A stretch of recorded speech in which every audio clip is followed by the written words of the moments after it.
Neeraj Danki, you have 27 minutes. I'm sorry, 12 minutes. Thank you sir. उपसभापति महोदय, मैं आपका आभारी हूं कि आपने मुझे स्वास्थ्य एवं परिवार कल्याण मंत्रालय के कामकाज पर सदन में चल रही चर्चा के लिए बोलने का अवसर प्रदान किया है। स्वास्थ्य विभाग एक बहुत ही महत्वपूर्ण विभाग है और हम सबकी यही मान्यता है कि एक स्वास्थ्य हजार नियामत, अर्थात स्वास्थ्य मनुष्य की पूंजी है। आदमी चाहे लाख दौलतमंद हो जाए, धनी हो जाए, अगर तंदुरुस्त नहीं है तो कुछ भी नहीं है और स्वास्थ्य है तो सब कुछ है। और तंदुरुस्ती से बढ़कर कोई आशीर्वाद, कोई दौलत उसके मुकाबले नहीं है, ये मैं कहना चाहूंगा। स्वास्थ्य बजट पर इसीलिए जब चर्चा होती है तो देश को और सरकार को जो है पूरी तरीके से जो ध्यान सरकार का होना चाहिए वो स्वास्थ्य सेवा प्रदान करने के लिए ही होना चाहिए। स्वास्थ्य विभाग में कई सुधार लाने की भी आवश्यकता है। हम सभी लोग जानते हैं कि दवाइयां और जीवन रक्षक औषधियां जो है आज की तारीख में बहुत ज्यादा महंगी हो गई है, वो आम आदमी के और गरीब लोगों के पहुंच से बाहर हो गई है।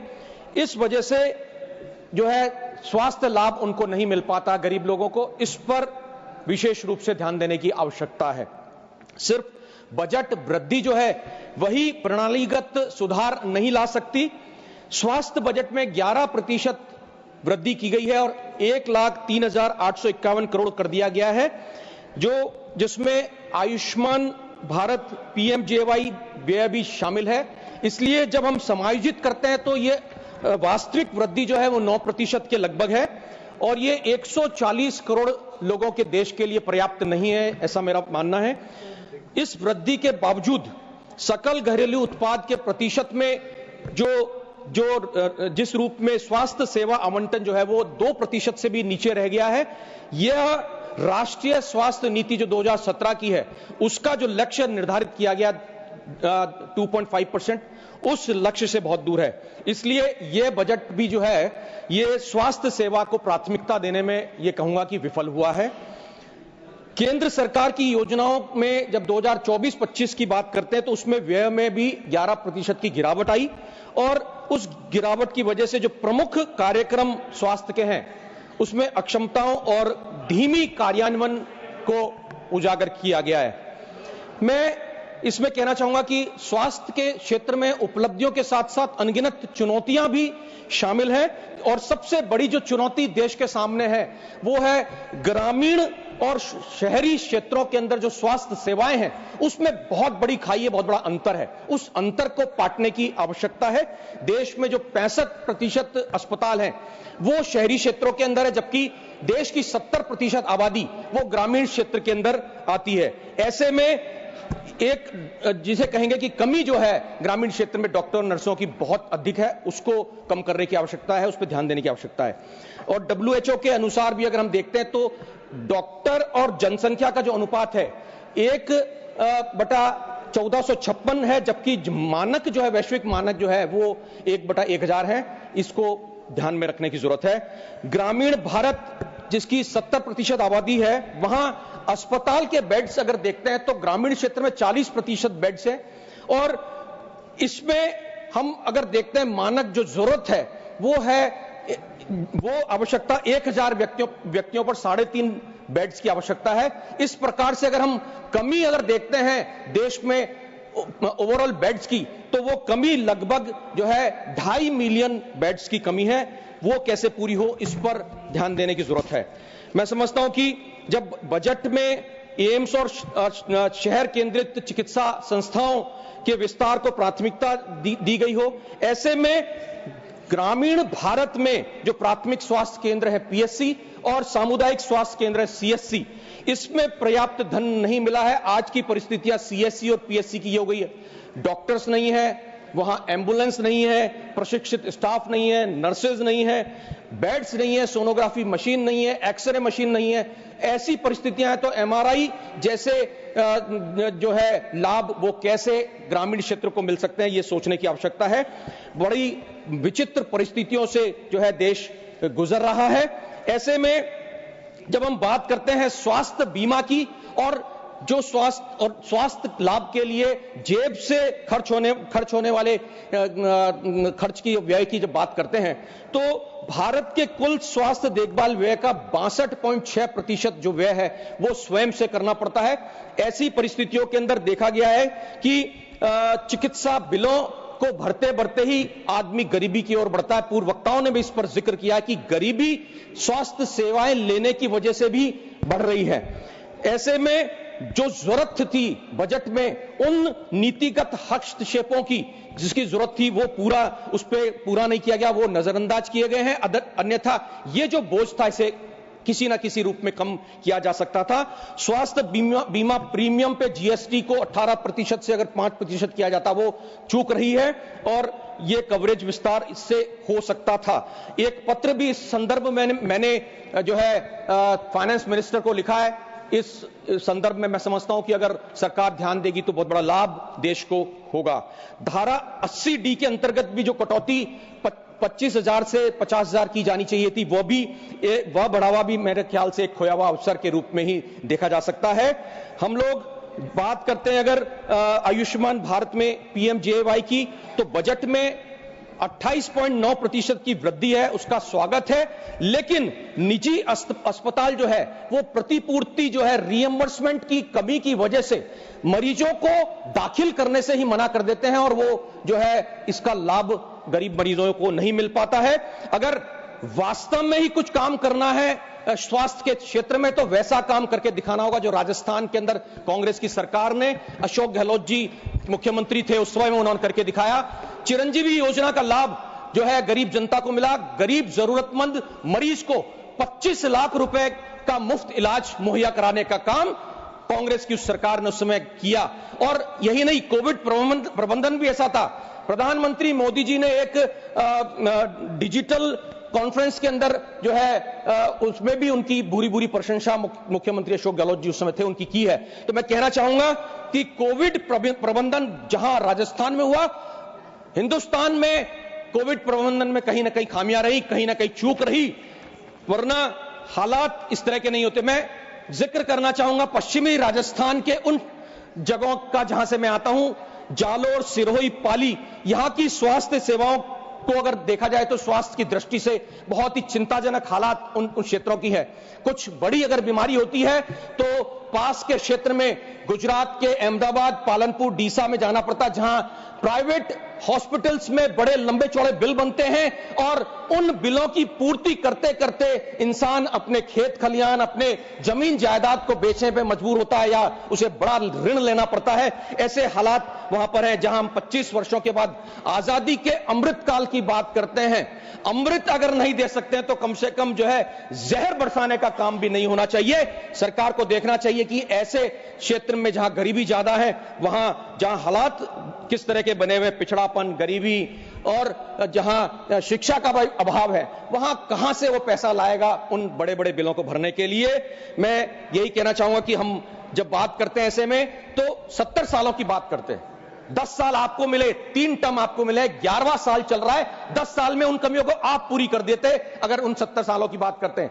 बुनियादी ढांचा अगर स्वास्थ्य क्षेत्र का किसी ने बना के दिया तो कांग्रेस ने बना के दिया है। उसी बुनियादी ढांचे पर आज हम खड़े होकर के बात कर रहे हैं आने वाले कल की। मैं ये कहना चाहूंगा कि जहां जालोर, सिरोही और पाली जो एक पिछड़ा हुआ क्षेत्र है, गरीबी बहुत ज्यादा है, शिक्षा का भी वहां पे अभाव है, ऐसे में हमारे पास सुविधाओं से लेस अत्याधुनिक ट्रोमा केयर सेंटर नहीं है। मेरा केंद्र आपके माध्यम से केंद्र सरकार से अनुरोध है कि सिरोही, जालोर, पाली क्षेत्र में तत्काल आधार पर एम्स जैसे अत्याधुनिक केंद्रीय उत्कृष्टता वाले संस्थान की स्वीकृति प्रदान करें और उसके लिए बजट की आवंटन की भी आप जो है स्वीकृति करें, तो मैं समझता हूं कि उस क्षेत्र को बहुत बड़ा लाभ पहुंचेगा। अगर हम चिकित्सा शिक्षा की बात करते हैं तो मेडिकल सीटें बढ़ाना भी जो है वो समस्याजनक है। 10,000 सीटें इस वर्ष और उसको बढ़ा करके 5 सालों के अंदर 75,000 सीटें करने का जो दावा है, मैं समझता हूं कि यह स्पष्ट नहीं है कि सरकार जो है वो मेडिकल कॉलेजेस और खोलने जा रही है या निजी जो है मेडिकल कॉलेजों की इसकी अनुमति मिलेगी, यह स्पष्ट करने की जरूरत है। वरना 75,000 जो है पद सीटें बढ़ तो जाएंगी, लेकिन जो स्वास्थ्य लाभ की पूर्ति है वो पूर्ण होना संभव नहीं है। क्योंकि चिकित्सा शिक्षा की हम बात करते हैं तो दक्षिण भारत जो है, दक्षिण भारत में जो है चिकित्सा शिक्षा वो केंद्रित है दक्षिण भारत की तरफ, लेकिन आज भी सुविधाओं का अभाव जो है यहां, जब हम बात कर रहे हैं पूर्वोत्तर भारत की, तो आज भी कई सुविधाओं की कमियां यहां पर हैं। यहां जब क्षेत्रीय असमानता की बात आएगी तो ये स्वास्थ्य सेवा की असमानता और ज्यादा गहराती चली जाएगी।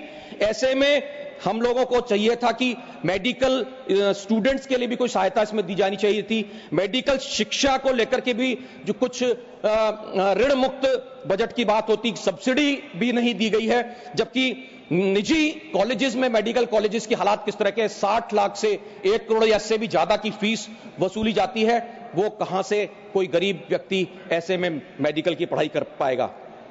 हम बात करें अगर कैंसर के उपचार की, तो विकेंद्रीकरण करने के लिए जिला स्तरीय कैंसर देखभाल केंद्रों की घोषणा तो की गई है, लेकिन प्रशिक्षित विशेषज्ञों और दवा आपूर्ति श्रृंखलाओं और निदान क्षमता के बिना ये केंद्र जो है वो बेकार रहेंगे। इस पर ध्यान देने की आवश्यकता है। यहां जब कैंसर के हम लोग बात करते हैं 3 दवाओं पर कर कटौती की, कर कटौती से ही सब कुछ नहीं होगा। कैंसर का पता ही कई बार जो है ऐन वक्त पर पता चलता है, और उसके लिए मैं समझता हूं कि देश के अस्पताल, कोई भी अस्पताल सक्षम नहीं है, प्रिपेयर्ड ही नहीं है अस्पताल। ऐन वक्त के ऊपर हाथ खड़े कर दिए जाते हैं और कैंसर का मरीज जो है वो मौत को धीरे धीरे गले लगाता है। ऐसे हालात कैंसर पेशेंट के बन जाते हैं। तो इसके लिए ये चाहिए कि प्रारंभिक चरण में ही कैंसर के निदान का पता कैसे लगे, तो उस पर जो है वो अधिक एक बजटीय आवंटन किया जाना चाहिए था, ताकि कैंसर रोगियों को जो है मौत के मुंह से बचाया जा सके। हम लोग अगर बात करते हैं जिला अस्पतालों के लिए कोई पीपीपी मॉडल होना चाहिए था। किसी बड़ी सार्वजनिक निजी भागीदारी की घोषणा भी नहीं की गई है, वो भी एक कमी रही है। मैं समझता हूं कि ऐसे में कई ऐसे, एम्स की हम बात करते हैं, एम्स में अनगिनत रिक्त पद पड़े हुए हैं। आज अगर बात करते हैं एम्स में पदों की, तो दिल्ली में 34% संकाय के रिक्त पद अभी भी पड़े हुए हैं, और यही हालात अन्य जो है पूर्ण रूप से संचालित एम्स और एम्स जैसी संस्थाओं के भी इसी तरह के हालात हैं। लगभग 60% तक संकाय के पद जो है वो रिक्त पड़े हुए हैं। इस पर ध्यान देने की आवश्यकता है। एक विशेष रूप से कहना चाहूंगा, एनटीए जो नीट और CUIT जैसी राष्ट्रीय स्तर की प्रवेश परीक्षाओं को आयोजित करने के लिए व्यापक जिम्मेदार है, लेकिन एनटीए एक बहुत ही छोटा संगठन है और इस कमजोर संगठन के अधिकांश कार्य जो है वो आउटसोर्स किए जाते हैं। ऐसे में ज्वलंत जो उदाहरण नीट के पेपर लीक का, वो भी यही कारण है। ऐसे में सरकार को अपनी ही संस्थाओं में प्रवेश के लिए परीक्षा को सीमित करना चाहिए और उन संस्थानों को विकेंद्रित करना चाहिए जहां राज्य बोर्ड परीक्षाओं में प्राप्त अंकों के आधार पर राज्य अपनी सीट जो है वो आवंटन प्रवेश के लिए देती है। इसलिए ऐसे में केंद्र से मेरा निवेदन रहेगा उपसभापति महोदय आपके माध्यम से कि नीट जैसी परीक्षाओं का आयोजन ही बंद कर देना चाहिए और विकेंद्रीकृत परीक्षा प्रणाली जो है उसे चुना जाना चाहिए। सरकार स्वयं सक्षम होनी चाहिए इस कार्य के लिए। उपसभापति महोदय, मैं अंत में यह कहना चाहूंगा, कुछ सुधारात्मक सुझाव हैं जिसमें स्वास्थ्य बजट में जीडीपी के 2.5% तक बढ़ाए जाने की बात है। CSR फंड्स को जो है ग्रामीण क्षेत्रों के अंदर इस्तेमाल करने की बात है। चिकित्सा आयोग जो है उसमें संसाधनों सहित मेडिकल कॉलेज स्थापित करने के लिए प्रोत्साहित किया जाए। इसी तरीके से डॉक्टर्स की और नर्सेस की अधिक से अधिक भर्ती जो है वो ग्रामीण क्षेत्रों में हो, उनको अच्छी सैलरी दी जाए ताकि शहरी क्षेत्र से उनका जो लगाव है वो कम हो, ग्रामीण क्षेत्रों में भी डॉक्टर बैठने के लिए जाएं। प्राथमिक स्वास्थ्य केंद्र तक हमें जो है आयुष्मान भारत का डिजिटल मिशन पहुंचाना चाहिए। इसी तरीके से जो है ई-संजीवनी, सर कंक्लूड करूंगा बस 2 मिनट सर, ई-संजीवनी जैसे प्लेटफॉर्म्स का भी उपयोग बढ़ा करके टेलीमेडिसिन सुविधा का भी विस्तार किया जाना चाहिए। इन तमाम चीजों से मैं समझता हूं कि एक बेहतर हम जो है स्वास्थ्य देश को दे पाएंगे। उपसभापति महोदय, अंत में मैं कहना चाहूंगा, health is the balance of body, mind and soul. स्वास्थ्य तन, मन और आत्मा का संतुलन है। हमें इस बैलेंस को बिगड़ने नहीं देना है, इस संतुलन को बिगड़ने नहीं देना है। यही देश में स्वास्थ्य की जीत होगी। बहुत बहुत धन्यवाद। जय हिंद।